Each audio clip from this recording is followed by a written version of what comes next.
Hi and welcome to Z Games.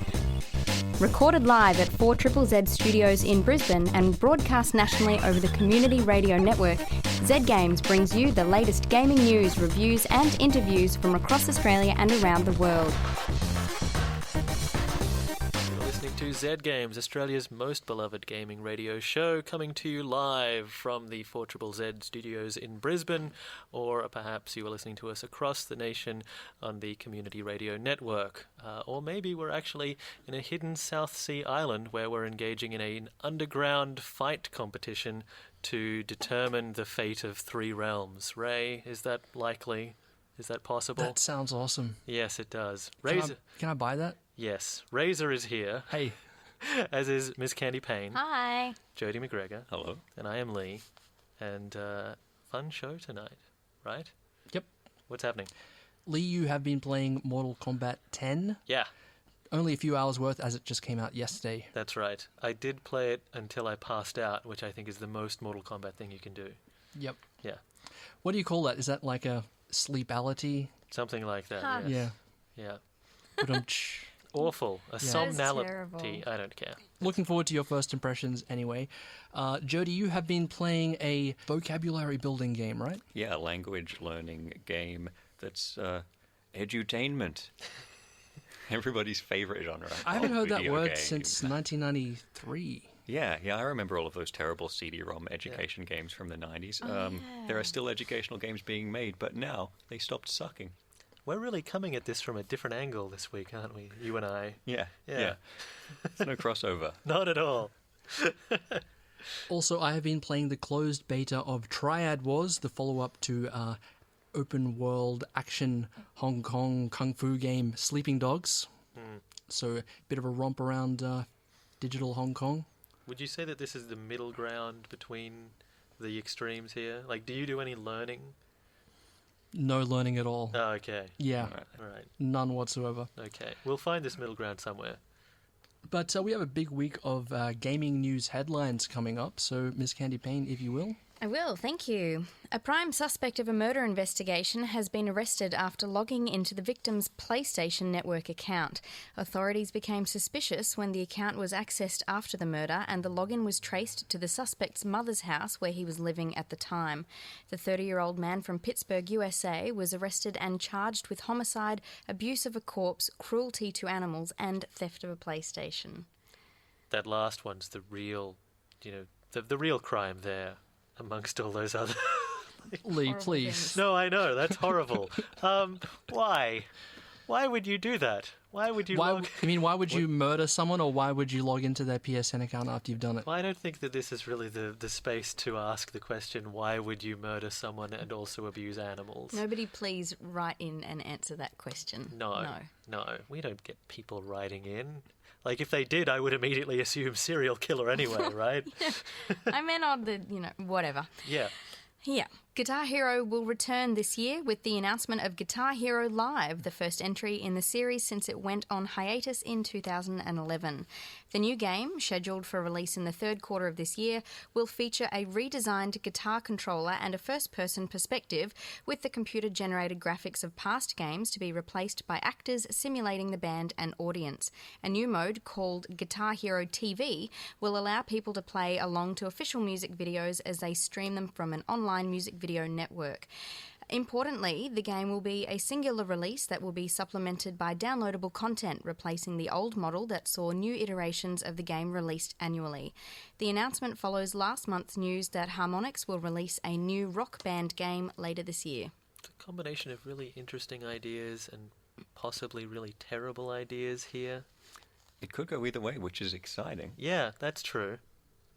Unpredictable. I like the idea of a guitar playing game from a first-person perspective. I like that Yeah. idea of looking out over the audience, because I never paid attention to the band playing on the stage, the cartoon band that you got to play virtual dress-up with, because I was just looking at the guitar. Yeah. That's how you play the game. You don't pay attention to the death guy rocking out. How do you feel about playing guitar while an audience of actors looks at you over and over again? That could be okay. Yeah. Less confident Yeah. is all It I have could to work. say. Yeah, I like how in the trailer the other people in your band rocking out with you seem believably douchey for rock stars in 2015. They look like members of Train or something. Is that to make you look more awesome?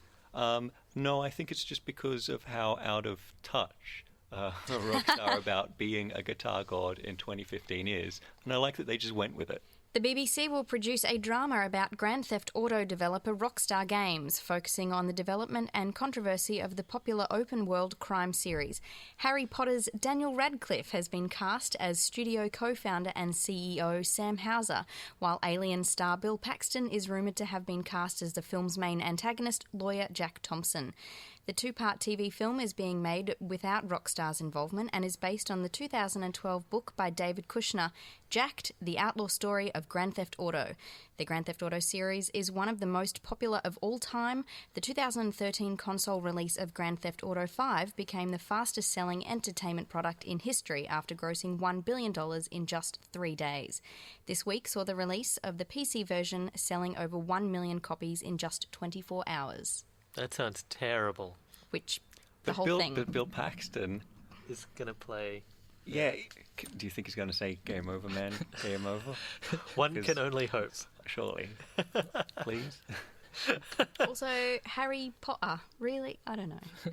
I mean, he's like... What was that? Well, that's how they... Whatever, it's Harry Potter. Daniel Radcliffe, I don't know. Can he? Yeah. He's an okay actor.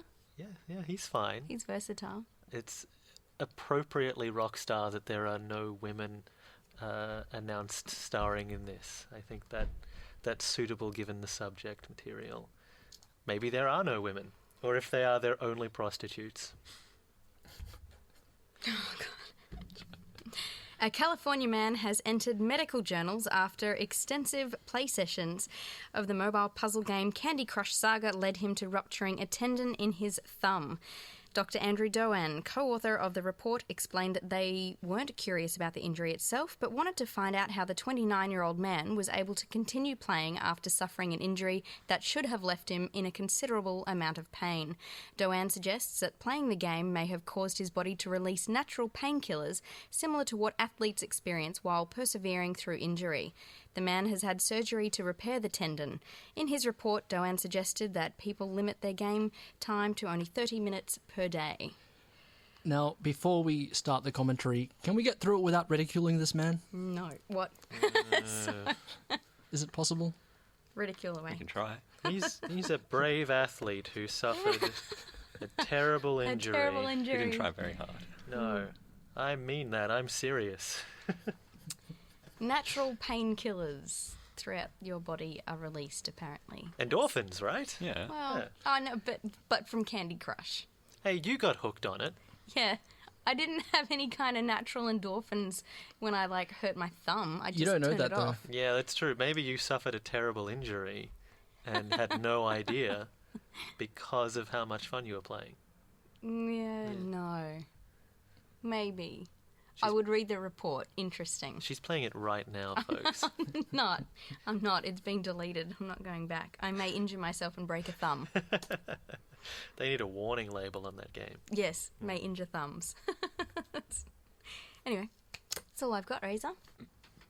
Hello and welcome back to Zed Games. You just heard Cole Audio with My Favorite Things Start With a P from the game Pixel Piracy.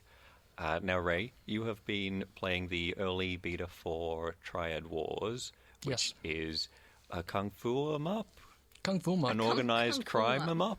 That's true as well. Do you drive as well? You drive. So it's a drive em-up as well. It's all of those It's things. everything. It's all games All in things one. to all men. Yeah. Can you shoot a gun in it as well? You can shoot a gun. Surely that's too much. How would they fit that on the disc? Tell us about Triad Wars. Okay, so it is the follow-up to 2012's Sleeping Dogs, developed by United Front, and they're back again for Triad Wars. Now, it's not so much a sequel. I was very excited when they announced it because they said it was an MMO, or like a multiplayer game set in the Sleeping Dogs universe. So that sounds awesome, right? But no. That sounds terrible, but carry on. Yeah, but right from the get-go, I've got to let you know, it is not like a co-op Sleeping Dogs in any way, shape or form. What is Sleeping Dogs for the listener who doesn't remember when we talked about it at length 2-3 years ago. Yeah, it is a action open world adventure game set in Hong Kong. So it's basically Grand Theft Auto in Hong Kong. But what makes it different, Razor? Well, there's kung fu. It's in Hong Kong. Didn't Yeah. you hear the man? Sorry. Well, first, No guns. I'll it's see kung myself fu and out. stuff. well, you know, all of those Grand Theft Auto games, those crime games, they're always set in some American city, like Chicago, New York, Los Angeles. You know, they're all the same. So the new location does actually make it a bit fresh. Yeah. But gameplay-wise, the main addition was the aforementioned kung fu. How does this kung fu work? How does it work? Well, you train really hard, a number of years under a sensei. You sort of graduate up the different tiers of belt, and then, you know, at the end you're And in black. the end, you have a combat system that is more fun than that in any of Grand Theft Auto game. Yeah, okay. That's Yeah. what I was kind of getting at. Does Triad Wars still have that? Yeah, it's the combat has been directly lifted from Sleeping Dogs. So So they kept the you've good got bit. you've got one main combat button that you mash, and that may sound like it gets a bit boring, but there's a sort of directional thing happening where you might be confronted by 3 or 4 gentlemen who are trying to kill you, and you mash the button while you you can really switch between them really easy. One of the good Yeah. things that I remember from the original game was that there were environmental kills where, if, say, you were fighting someone in a freezer that had swordfish in it, you Yep. could kill a man by pushing him onto a swordfish. Yes. How many swordfish are in this game, and have you pushed a man onto it? I've seen a few swordfish. Yes? Yeah, so that is definitely possible. My favorite one is the one where you open the car door and close it repeatedly with a person's head Yes. in there. Yeah. I liked the spinning air vents. Do you remember those on top of the roofs? And those you were just good, smashed yeah. their head into the spinning air vent and it just went chop suey. It's great. Yeah. I've got to let you know, for all intents and purposes, it is Sleeping Dogs. It's all the same assets, all the same gameplay, same character models. Pork rolls are in there. Mm-hmm. You know, those buns. Yeah. So what's different? Steam buns. It's like if if the keys of Sleeping Dogs were given to Zynga and they said, go crazy and monetize the hell out of this. Oh, no. Oh, Yeah. no. So there's 2 main aspects to this. There's raiding other people's strongholds, and then there's defending your own stronghold. So what we've got is a city that's in conflict. There's three gangs. Which gang are you in? I'm in the Sononin. Okay. Sononi. Yeah. They're good at like counterfeiting and fishing. And Good at illegal- fishing. Yeah. All right. I guess that gets you access to, like, the elite swordfish, though, right? You'd think so. You'd think so. So you choose one of these factions when you create your character, and everything you do is kind of in service to that faction. It becomes more powerful as you raid other people's strongholds and stuff like that. Now, you've got your own base, and that's something you have to set up at the start of the game. And you have to choose what crimes you want to specialize in. So you choose your rackets, and you can be like a counterfeiting thing. You can deal in dodgy stolen electronics, and you set these up and you kind of upgrade them using money in the same way that you would in like Farmville or one of those clicking games where you just click on something over and over again. So Yeah. does that mean that you have to wait for real time to pass for those upgrades? to That's happen? exactly right. So Right. you've got this kind of aerial view of your stronghold. You can upgrade it. You have to check in every 10 minutes or so to make sure that they're producing the items that they're supposed to be doing and So collecting the money and stuff like that. Should you have checked in while you were on the show? Like, is stuff going awry now because of this? That's right. Well, my base could be being raided right now. Listeners, he's not at his computer right now, so, like, raid the hell out of Ray's place. Just Yeah. go nuts. Plant some strawberries while you're there. Now the good thing is the way that you Steal his accumulate fish. the way you accumulate currency to upgrade your base is that you go out, and this is where it becomes a third-person action game where you're just cruising around and beating the hell out of people. You have to go into bases that are owned by other players, and depending on how well they fortified them, how well they've upgraded and everything, that's how difficult it is to infiltrate and complete all of the objectives in there, which basically amount to beating the hell out of everyone in there. Your biggest enemy is the clock, and you have like 5 or 6 minutes to clear out all the objectives. In the beginning, it's really easy, but as you progress, it becomes more and more of a challenge. to beat the clock. And you can do these little side adventures before you go and infiltrate the base that give you more time. So yeah, that's pretty much it. So what are the side missions like? Are there any at all? I mean, Sleeping Dogs was a GTA alike, so there was a lot of like doing criminal activities and fun stuff like that. Following cars and stuff. Karaoke? There was karaoke. No karaoke, unfortunately. What? All of the story elements have been stripped from this game. Oh man, karaoke was Unfortunately. great. So good. I nailed that.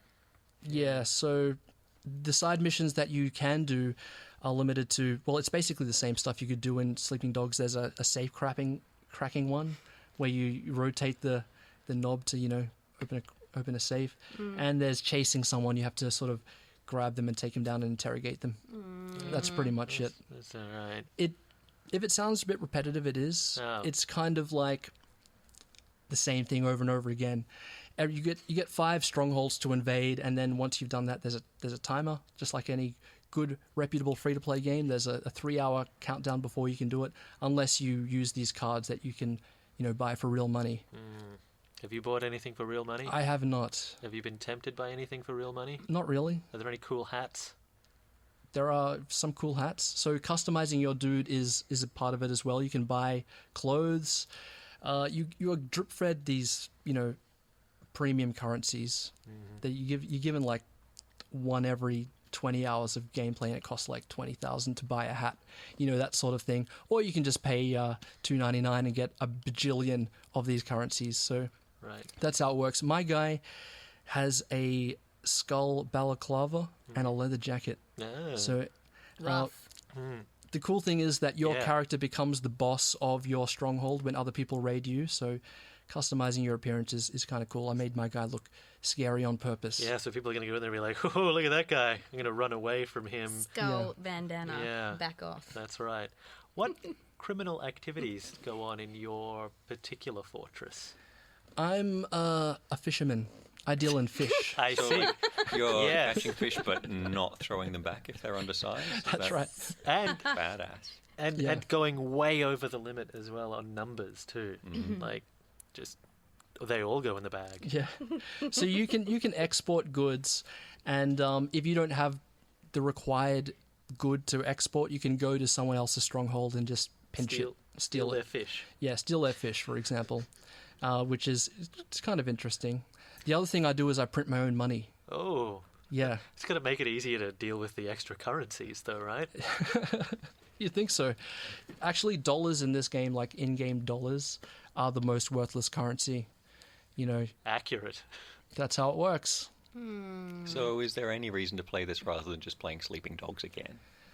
Look, it's not out right now. It's just the beta. The way I'm thinking is that if it's free, you know, that's great. It's totally worth playing because I know Sleeping Dogs is probably only $6.88 if you buy it for the PC. But if you don't want to pay that premium, you can play this for free. And yeah, to be honest, it's not as good. You've got the carrot dangling in front of you and the gameplay of Sleeping Dogs, but for the most of the time, I was just wishing that I was playing Sleeping Dogs. Right. Yeah.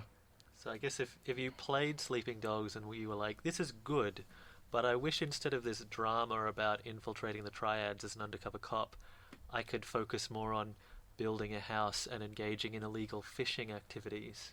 Like, this is the game for you. That's right. Right. Yeah, so it isn't a sequel to Sleeping Dogs by any shape or form. It's just Sleeping Dogs free-to-play version. Now, on the forums, there's a post by a developer that says they're looking into adding a real-time multiplayer element to it, whether that means that you can defend your fort in real time or partner up with friends to raid other people's strongholds. We're not sure, but that would make the game a hell of a lot more exciting. Yeah, as it stands, it's pretty much Fishing. pretty boring. It's pretty repetitive, and it's only good if you don't want to pay the $6.88 for Sleeping Dogs, the real game. All right. Well, by the way, that game doesn't have a release date at the moment. It's not out, so it might come out in the future. Just to let you know. So if you do want to play, you can't. If you do want to play, you can't. May Look as well out for it. Spend $6.88 and just buy the whole thing. I've got 2 beta keys. I don't know. No one wants them. If Yeah, anyone just who's tweet at listening, us and if we'll give anyone them to you. wants them, Yep. email us at gamesau@gmail.com and I'll see what I can do. That was Reptile by Skrillex, and you're listening to Z Games and tuned to Triple Z 102.1 FM. My name is Razor, and joining me is Miss Candy Payne, Mr. Lee, and Jody, who is going to be telling us all about the game he's been playing, a foreign language vocab building game called... Influent. Yes. Tell me about it. Influent is a game that was funded thanks to Kickstarter, in which you learn new words in the language of your choosing by wandering around this little apartment of yours, and everything in the apartment that you click on, it will then bring up the name for that thing in whatever language. I've been playing it in Korean, but you can buy packs that add different languages, like as DLC, and there's a lot of them. They've been adding new languages quite frequently. So, like, I've got the German pack as well. Oh. That's next. But there's Spanish, there's Japanese, there's Mandarin, Finnish. Yeah. Well, two different you kinds of Portuguese. impressively busted out a random German word. I think it was last week's show. I did. Yeah. I did German in high school. That's and crazy. If the educational games when I was in high school were as fun as this, then I might not have stopped learning German in high school, and I might know how to do more than say the names of food and swears. It sounds a bit like when you're learning a language and you put post-it notes over everything, and this is just a way to save money on post-it notes. This is exactly that. Yeah.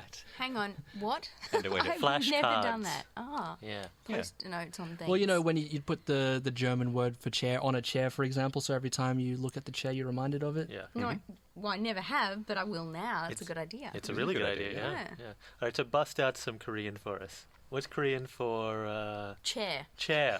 Ouija, What's Korean for apple? sagwa, Fridge? 냉장고. Table. Got him! Desk is chokjang. I have a desk. It's a small Okay. apartment. Close. I don't have that's I don't actually close. have a dining table. Oh, wow. Yeah. That's Small accurate, I apartment. guess. Yeah, well, I guess part of the idea is that it's crammed with stuff. So, like, that everywhere you look, you can click on a different thing. So it is like being in a very small American-style apartment where there's just a bathroom, a living room, your kitchen, which is full of an amazing variety of food, because that's a useful thing to know, and your bedroom, and that's it.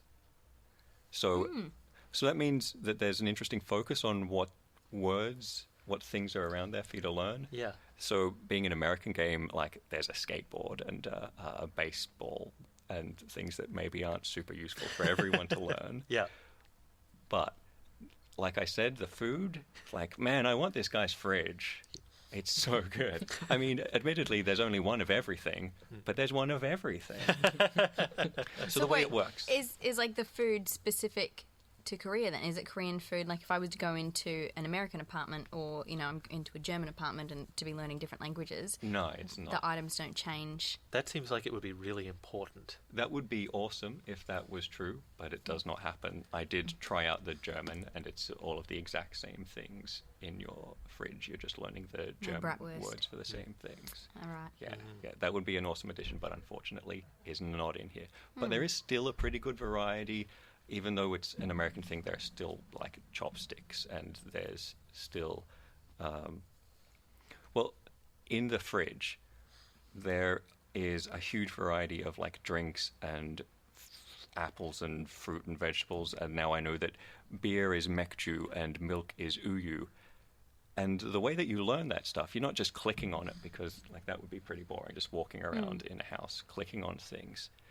You can click on something and then add it to your vocab list. And then once you've got enough things in that list, you can do tests. Right. And then like a voice will just say, mekju.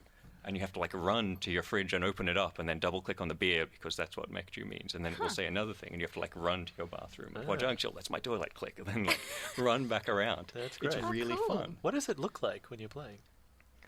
It looks semi-realistic and sort of cartoony. You can switch between a third-person and a first-person view, which is good because first-person makes sense for me playing this. Yeah. But some people do get, you know, like motion sickness from first-person. You don't want to limit the number of people who can play a game like this to just people who are good at Doom. Yeah. So you can play in third-person as well, in which case the controls feel a bit more point and clicky. Right. And you are like this slightly gormless-looking blonde-haired white guy which, I mean, that's Hey. me in real life. So but, playing but- you. Yeah. like, not for everyone. Yeah. What if? I'm used to being a gormless-looking white dude, Yeah. but Yeah, okay. Like that also describes me. But what if Candy and Ray, when they played, it actually does create a gormless looking version of them instead? no, it doesn't. It doesn't do that. that's I have disappointing. asked. Yeah, Right. no, it doesn't. Aw. So you have to put up with being this dude. If you play in third person, but I like playing in first person. I like pretending it's my fridge and opening it up. And there are This is little a items. fantasy for you because Oh there's my food God. in the fridge. Essentially, yeah, everything's really clean and in its right place. Except there's like one pair of jeans on the floor. Oh, okay. And, like What? that's it. Apart Can from you that. move them? No, you can't. They stay there. But that's useful because it means you don't have to open up a bunch of drawers every time it says Paji, and you're like, pants. That means pants. Where are my pants? So this sounds really useful if you want to learn about what to say when you're in someone's apartment.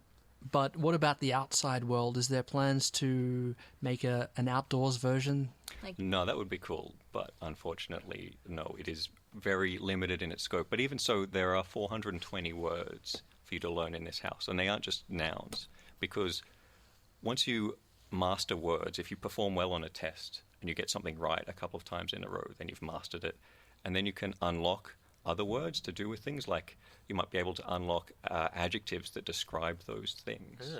So colors, for instance, or the word interesting is tied to your computer, I think, and boring to your television, which maybe says something about the game's designer. And then there are verbs, so like sleep for your bed and so on. So you aren't just learning a bunch of objects that are in your house. You're slowly expanding beyond that. But it is very specific in what it's doing. It's not going to teach you an entire language. This is an aid for people who are also learning sentence structure and all of that kind of stuff somewhere else. This just builds your vocab in an amusing way. Does it have the possibility of an extension? Like, I'm thinking if people are using this because they want to travel, indoors is all well and good, but really I want to be asking about how I purchase a ticket for the bus, or where is the post office, or, you know, those kinds of, like, kind of tourist travel words as well. Does it have that?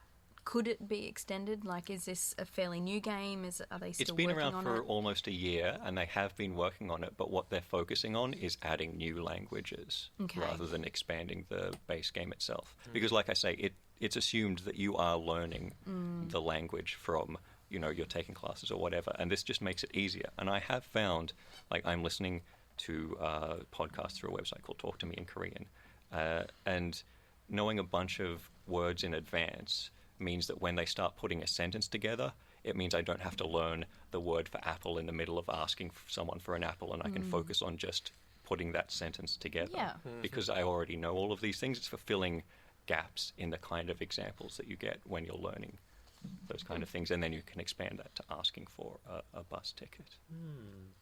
So it's very specialized, Yeah. but it does what it does very well. I'm going to test this out with Italian, I think, because that's a good example. Like, Italian, the words are simple enough, but then trying to put them into a sentence, it's so confusing. Like, to actually translate it is just backwards to what everybody would be learning. And so, yeah, I'd love to see if that actually helps with words that I know to build a proper sentence later on. Italian has gendered pronouns, right? Yeah. That's the thing that I found kind of annoying, because I did fire up the German version just to give it a shot, and it will tell you, like, you can turn on an option and it will tell you which word for the you should use when you're talking about bread or whatever. Yeah. But the voiceover doesn't say, you know, das Brot, it'll just say Brot. And I need to hear things, like, it's written on the screen, but I would prefer if it actually said, like, which gender each thing is, so that I knew, like, die Köche, that's the cake. But I actually find that stuff the hardest to remember. Yeah. Wait, cake is feminine in German? Yes, it is. There we go. So is there an audio component to the game to help Yeah. with pronunciation? There is? Yeah, so you're seeing things written and hearing them said, and you can also set options when you're in the time attack mode. If you just want to hear things, or if you just want to see them written, you can play it either way, which is a good way, especially if you're learning a language with its own alphabet, like Korean. You can just see the Hangul characters there on the screen and read them yourself. Cool. So we've been talking about the vocab building game Influent, and what languages are available to learn, Jody? Okay, there's Korean, Japanese, Mandarin, Finnish, Spanish, Italian. That's both European Spanish, and there's a separate Brazilian Spanish, European Portuguese, and Brazilian Portuguese. And it's a PC game, right? That's right. You can get it off Steam and buy each language additionally. Oh, and there's an English version as well if English is not your first language and you want to pick up some more. Welcome back, listeners and lovers. That was Jeff Ball with Tiny Barbarian as a very tiny song. If you've just joined us, I'm about to hand over to Lee, who's been playing a Mortal Kombat 10. I'm so excited because the last one was so gruesome. I can only imagine this is 10 times more gruesome. Lee, Yeah. have you loved it? Yeah, it's really good. Yes. Yeah. Like, I went overseas to get the last one. I had to go to New Zealand to get it because when it came out, it was banned in Australia. Fortunately, it was really good. That was going to be costly if it turned out to be a mistake. But I think it may have actually been the first genuinely good Mortal Kombat game released in the 23 years that the franchise has existed. The first three... Come on now. Okay. Come on now. No, I owned the first three on like my Mega Drive. Or did they own you? Maybe they did. Hoo-hoo. And thoroughly enjoyed them.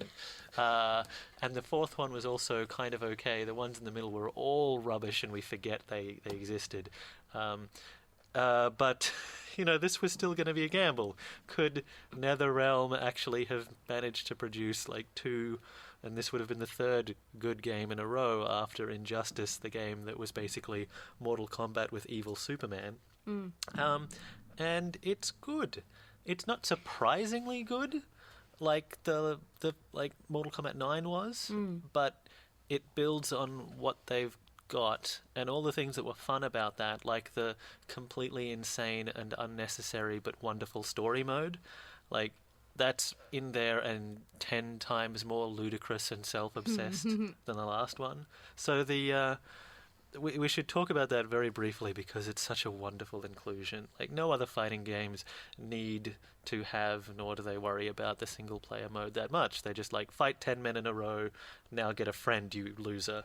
But this game sometimes is more fun just to play by yourself than with others because the whole thing is wrapped up in this massive CGI cartoony like action movie with all the characters having too much stuff to do and too much stuff to talk about their past, and everyone's getting into a needless argument that turns into a video game fight.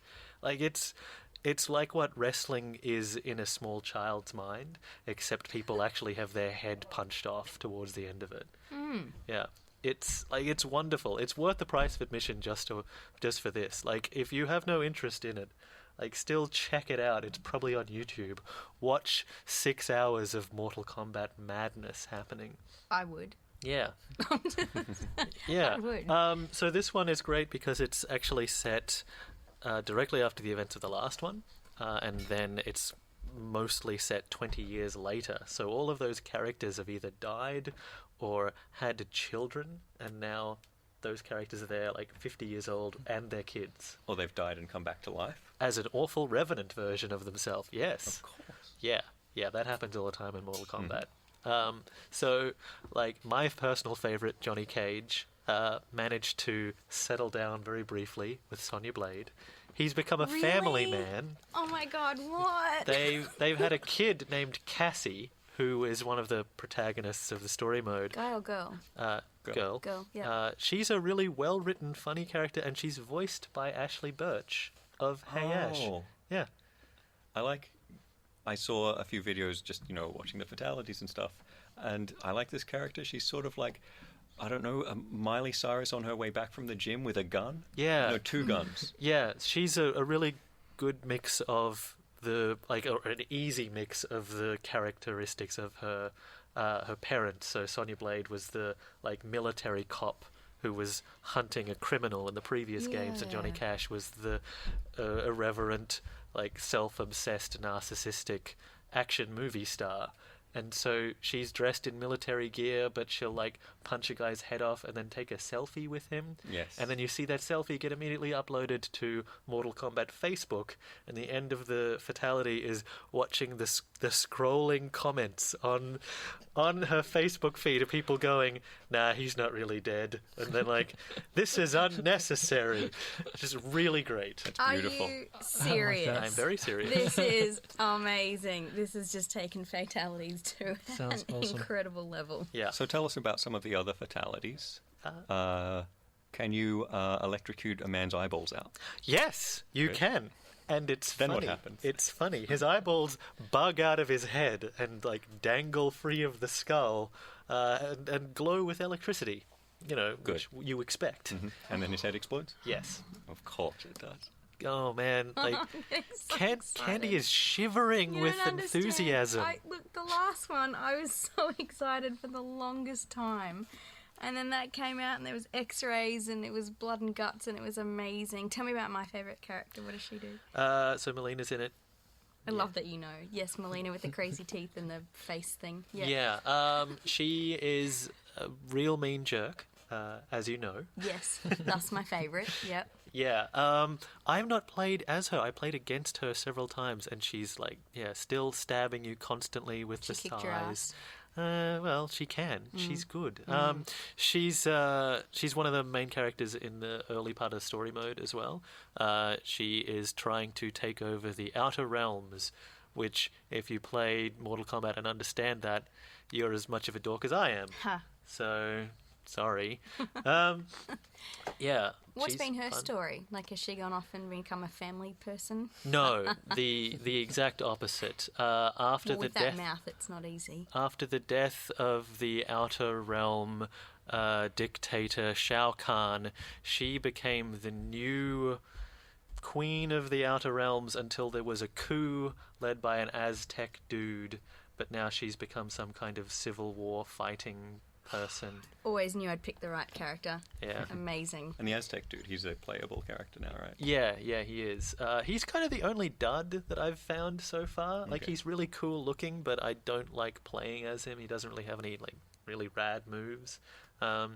There's a handful of new characters as well as a fair few returning old ones. I think the roster's something like 24 at the moment and will expand out to 29. So Goro, the four-armed dude, is back. Yeah, he's day one DLC or like pre-order DLC. okay. Like, if you buy it in the shops, you get Goro. He's really fun. I have seen him rip someone's head off and then jam that head inside their chest cavity. Yes. Do we find out if Goro ever settled down with someone and had a child? Doesn't seem like it at this stage, but like, we know that wasn't his dad in there or his brother was in one of the other ones. Like, the Mortal Kombat games are needlessly, like, overly intricately detailed. Like, everyone is either friends with that guy or secretly that guy's dad, or like they're disguised as that other guy's mother so that they can find out who that person is about to get married to. If they didn't fight and everyone just shouted, it would basically be like Spanish melodrama. You know? How do they look? They look Like, great. Well, I mean, they're obviously all older. Like, do they look way older, or are they struggling somewhat? Have they had work done? I think Johnny Cage has had some work done. Well, he definitely. would. That Yeah. wouldn't surprise me. He's got to keep up appearances. Yeah, it's fun because you see them. You tend to see both appearances. You see them in the past and then in their present. 20 years later. So there'll be a young version and an aged one. Johnny's got his hair dyed. He's blonde now. He's got some like neck flab now that he's 50. He's still pretty. Like he's in shape. He looks like He's a Brad Pitt. Yeah, no, he's he's aged well. It's funny, the voice work is interesting as well. Like, Sonya Blade has a much gruffer, like, 50-year-old woman voice when she's a 50-year-old woman. There's a lot of weird details that, like, no one's going to put in Street Fighter. No one's ever going to be like, what happens to Chun-Li when she starts to, slip around the thighs? Like, no one's ever going to worry about that. This is brilliant. Has Yeah. Melina had braces? Maybe a couple of root canals, crowns. You see her without her mask and you see her pointy teeth, and there's a weird thing there. She's got lips, sort of, halfway. She's had work done. Yeah. They call it collagen. Yeah, probably. Yeah, This no, is great. the game looks really good. The environments are interactive, like they were in Injustice. So there are things there. You can there's a marketplace where there's like stuff in the background, and you press a button and you can like throw things from the background at people. Crates, things like that. There's an old woman walking around. You pick her up and hurl her like a harpoon at your opponent. It's the best way to ever use an old woman in a video game. Oh, I can't wait to play this. This is so good. Oh my God, Lee! A lot of what you just said was very inappropriate. Yeah. It seems like they're pushing the boundary of taste. You know, like back in 1993, I remember being horribly shocked Yeah. when Kano ripped out his opponent's head and held it aloft with the spine dangling down. You're thinking of Sub-Zero, who pulled the head Sub-Zero out. does that. Oh, sorry. Kano rips the heart out. Yeah, sorry, my Jesus. rookie error. Yeah. there. So this game now is like the game that your grandparents thought that version of Mortal Kombat was? Yeah, exactly. This is Bone Storm from The Simpsons. Like it is as mad and cartoonishly grotesque as you would want it to be by this stage. Good. Yeah. Sold. Yeah. Okay, so Leah's had Mortal Kombat 10 for about 14 hours, and that's what he came up with. So there is still much more to explore with Mortal Kombat 10, and I'd like for everyone here to have a play session so we can beat the hell out of each other. You don't have to ask me twice. I'm so excited. Because that's how we resolve all of our disputes here in Zed Games. It with is. virtual violence. Okay, so we'll be back next week at the same time. That is our show for today. Thank you very much for your attention. Next week is going to be another awesome show. So make sure you tune in. All right, guys, take care. Bye. Bye.